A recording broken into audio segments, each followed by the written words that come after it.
Hi student, good morning. आज मैं 2.1 का क्वेश्चन नंबर 7 उसको डिस्कस करता हूँ। एक दो क्वेश्चन अपने 2.1 के रह गए हैं, तो उसमें से अपने कौन सा रह गया था, क्वेश्चन नंबर 7। उसमें आपको दिया है समुच्चय ए बराबर 1,2। समुच्चय ए में कौन है, 1,2। बी में क्या है, 1 2 3 4। सी में क्या है, 5 6। डी में क्या है, 5 6 7 8। तो आपको प्रूव करना है, सिद्ध करना है कि A cross B intersection C बराबर में A cross B intersection A cross C. ये आपको प्रूव करना है। तो इसको आप देखते हैं, यहाँ पर दो पार्ट है इसके। फर्स्ट पार्ट में ये बोला हुआ है, सेकंड पार्ट अभी सिद्ध करेंगे। इसका मैं लेफ्ट हैंड साइड ले रहा हूँ यहाँ पर। तो लेफ्ट हैंड साइड में क्या दे रखा अपने को, ए क्रॉस बी इंटरसेक्शन सी। तो जिस पे कोष्टक लगा होता पहले उसी को सॉल्व करते हैं। तो अपने पास क्या है, B intersection C. B intersection C का मतलब क्या हो गया, बी इंटरसेक्शन सी का मतलब हो गया कि बी और सी में कॉमन, बी और सी में कॉमन। तो बी और सी में कॉमन क्या है, बी और सी में उभयनिष्ठ क्या है, देखो तो आप 1 2 3 4 5 6। बी और सी में तो कुछ भी कॉमन नहीं है। क्वेश्चन तो सही मैंने लिखा है, गलत लिख दिया है। बी और सी में, बी में है 1 2 3 4 और सी में 5 6, कोई कॉमन नहीं है। जब कॉमन नहीं मिलता तो अपन क्या लिखते हैं, इसको फाई लिखते हैं। क्या लिखते हैं, फाई लिखते हैं। अब बी इंटरसेक्शन सी हमने निकाल दिया। अब इसके बाद ए का क्रॉस लेना था, बी इंटरसेक्शन सी। ए में क्या है अपने पास, ए को लिख लेते हैं 1,2 क्रॉस, क्रॉस मतलब कार्तीय गुणन। बी इंटरसेक्शन सी मैंने क्या निकाला हुआ है, फाई। फाई का किसी के साथ यदि कार्तीय गुणन करते हैं तो उसका आंसर क्या आता है, फाई आता है। इसका आंसर क्या आएगा, फाई आएगा। मतलब लेफ्ट हैंड साइड का आपका क्या आ गया, फाई आ गया।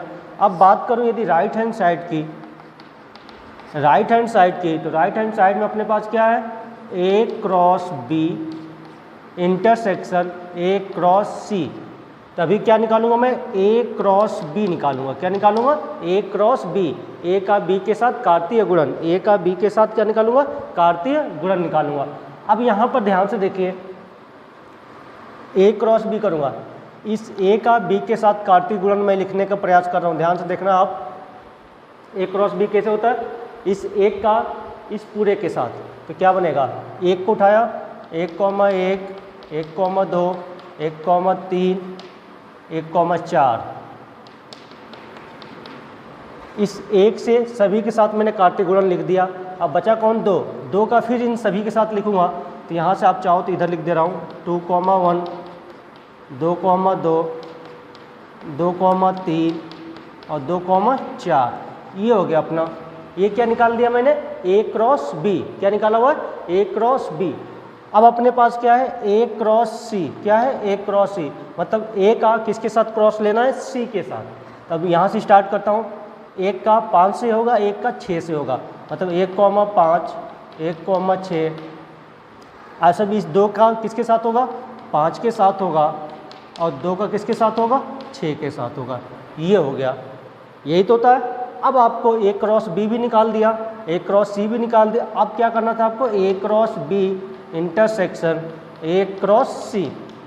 अब देखो, ए क्रॉस बी और ए क्रॉस सी दोनों में कुछ इंटरसेक्शन लगाए, मतलब दोनों में कॉमन कोई मिल रहा है, देख लेते हैं। यहाँ पे 1,1 है, इधर तो नहीं है। 1,2 भी नहीं है, 1,3 भी नहीं है, 1,4 भी इसमें नहीं है, 2,1 भी नहीं है, 2,2 भी नहीं मिलेगा, 2,3 2,4 कोई भी कॉमन नहीं है। क्या मिल गया आपको, फाई। तो यहाँ से देखो, इधर समीकरण 1 मान लो, इसको मान लो समीकरण 2, इसको समीकरण 1 और समीकरण 2।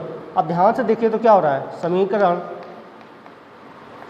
1 और 2 से, समीकरण 1 और 2 से ध्यान से देखो तो क्या हो रहा है, लेफ्ट हैंड साइड बराबर, अच्छा दोनों बराबर हैं, दोनों में क्या आया है, फाई आया है। तो लेफ्ट हैंड साइड बराबर क्या आ गया आपका, राइट हैंड साइड। ये प्रूव होगा, ये आपको सिद्ध करना था कि ये इसके बराबर होगा। दोनों में ही क्या मिल रहा है आपको, फाई मिल रहा है। इसके सेकेंड पार्ट की बात करूँ कि इसका सेकेंड पार्ट क्या पूछ रहा है आपसे,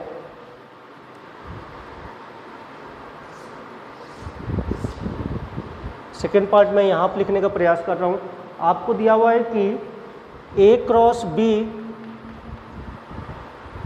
बी क्रॉस डी का एक उप समुच्चय है। मतलब आपको प्रूव करना है कि ए क्रॉस बी उप समुच्चय, ये बताया था मैंने समुच्चय जब पढ़ाया था, फर्स्ट चैप्टर पढ़ाया था, तो उसमें बताया था कि उप समुच्चय ए क्रॉस सी उप समुच्चय किसका है, बी क्रॉस डी का। मतलब ए क्रॉस सी उप समुच्चय होगा किसका, बी क्रॉस डी का। तो आपको क्या निकालना है, ए क्रॉस सी निकालना है, ए क्रॉस सी निकालना है। ए क्रॉस सी को मैंने कहीं लिखा है शायद, ए क्रॉस सी देखो यहाँ पे लिख रखा है, तो मैं इसको लिख दे रहा हूँ। ए क्रॉस सी में क्या आया था आपका 1,5, 1,6 और आया हुआ है 2,5 और 2,6, ये मिल गया ए क्रॉस सी। अब अपने पास क्या निकालना है, बी क्रॉस डी। क्या निकालना है, बी क्रॉस डी। बी का डी के साथ क्रॉस, ये तो बहुत कुछ ज़्यादा लिखना पड़ेगा, लिख देता हूँ सब कुछ। इस एक का इन सभी के साथ 2 का 3 का 4 का लिखना पड़ेगा, इतना क्यों लिखवा रहा है, चलो लिख देता हूँ, जल्दी जल्दी मैं लिखता हूँ।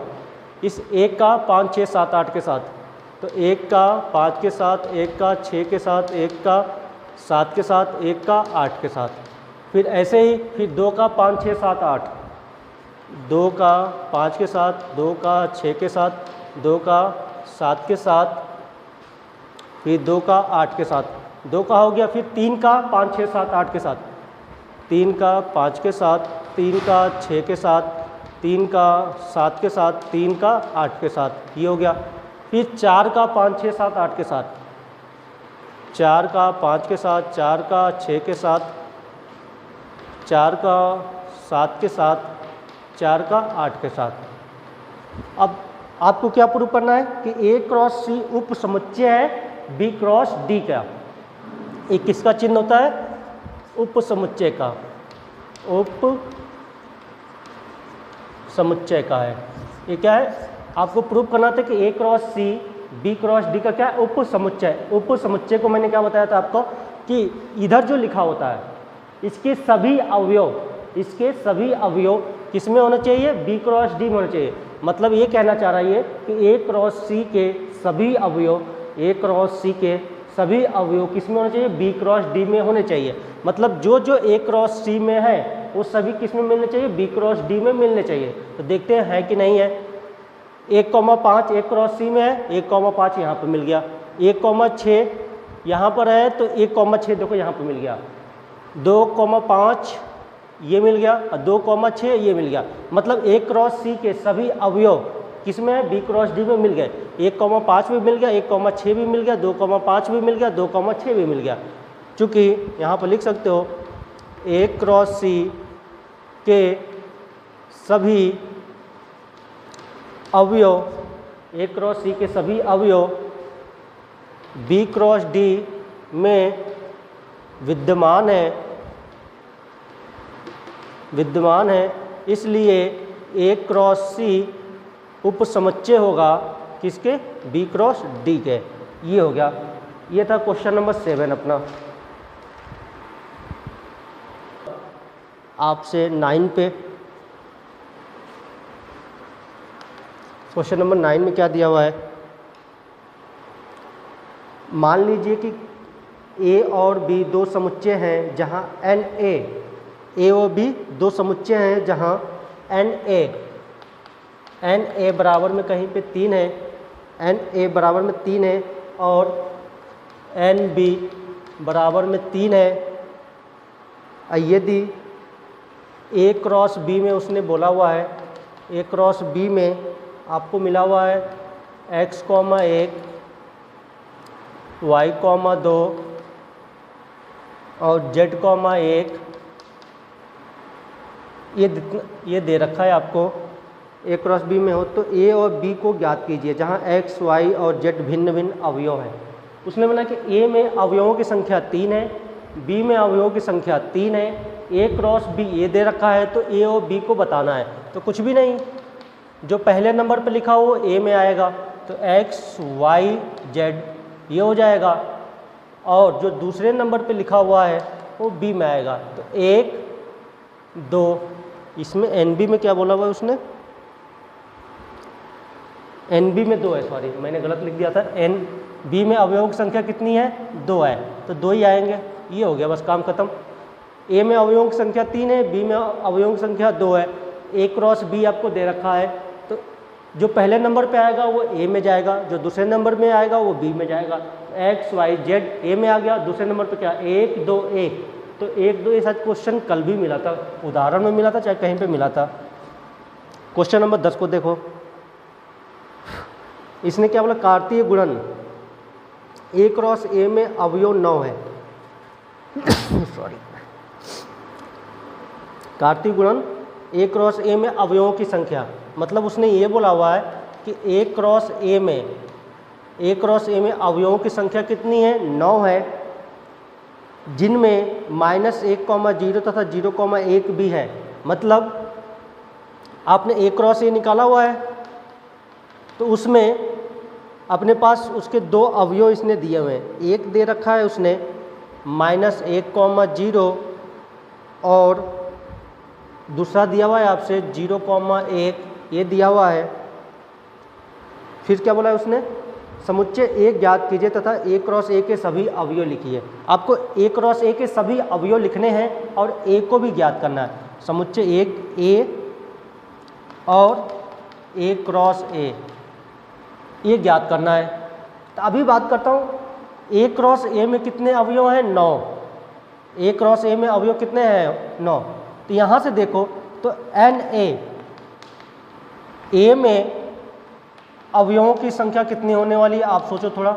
अवयवों की संख्या ए में अवयवों की संख्या कितनी होने वाली है, आपको क्या होगा, 9 कब आएगा, जब इसमें भी 3 होगा और इसमें भी 3 होगा, तभी तो 3 × 3 क्या करूँगा, 9 आएगा।